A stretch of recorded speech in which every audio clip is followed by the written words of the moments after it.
حضرت ہود علیہ السلام۔ حضرت ہود علیہ السلام کا ذکر قرآن مجید میں کئی دفعہ ہوا ہے اور بار بار آتا ہے۔ سورہ اعراف، سورہ ہود اور سورہ حشر وغیرہ میں بہت تفصیل سے ہود علیہ السلام کے بارے میں ساری جانکاری موجود ہے۔ حضرت نوح علیہ السلام کی اولاد مدتوں تک دنیا میں بسی اور آہستہ آہستہ پھر اللہ تعالیٰ کو بھول گئی۔ شیطان ان کو بہکا کر بتوں کی پوجا پر لگا دیا۔ خداوند تعالیٰ جو اپنے بندوں پر بڑا رحم کرنے والا ہے، اس نے پھر حضرت ہود علیہ السلام کو اپنا پیغمبر بنا کر ان لوگوں کے پاس بھیجا اور انہوں نے پانی قوم سے جو عاد کہلاتی تھی کہا کہ تم خدا کی ہی عبادت کرو، اس کے علاوہ تمہارا کوئی معبود نہیں۔ میں تم سے اس وعظ و نصیحت کے بدلے کوئی مزدوری یا اجرت یا مال دولت نہیں مانگوں گا۔ مجھے اس کا بدلہ تو وہ دے گا جس نے مجھے پیدا کیا ہے۔ اور اے میری قوم، تم اپنے رب سے بخشش مانگو، اپنے رب سے معافی مانگو اور اس سے توبہ کرو۔ وہ تمہارے لیے بارش برسائے گا جس سے تمہاری کھیت و باغات اچھے ہوں گے اور تمہارے طاقت بہت بدلہ دے گا۔ وہ تمہارے لیے بہت کچھ کرے گا، تم جو مانگو گے وہ تمہیں دے گا۔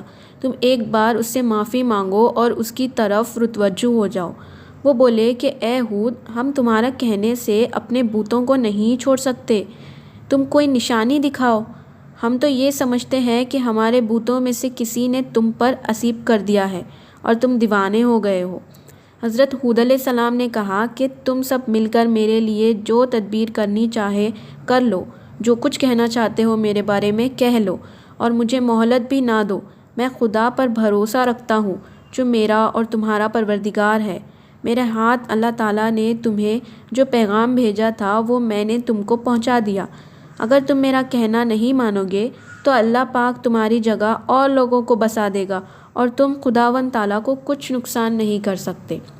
اس پر ان کی قوم نے کہا کہ روز تو ہمیں خدا کے عذاب سے ڈراتا ہے، جا کر تو اپنے خدا سے کہہ کہ ہم پر عذاب نازل کر دے اور اس میں ہرگز دیر نہ کر۔ حضرت ہود علیہ السلام پر جو ایمان لائے تھے وہ غریب اور کمزور تھے، اور جو کافر تھے وہ مالدار اور سردار تھے۔ ان سب نے حضرت ہود علیہ السلام کا مذاق اڑایا۔ آسمان پر ایک بادل نمودار ہوا جسے دیکھ کر یہ سمجھے کہ بارش ہونے والی ہے۔ حضرت ہود علیہ السلام کو اللہ تعالیٰ نے بتا دیا تھا کہ یہ عذاب ہے، چنانچہ وہ ایماندار لوگوں کو لے کر بستی سے باہر چلے گئے۔ اس بادل کے بعد آندھی آئی جو رات دن اور 7 رات تک متواتر چلتی رہی، یہاں تک کہ سب کافر مر گئے اور نیست و نابود ہو گئے۔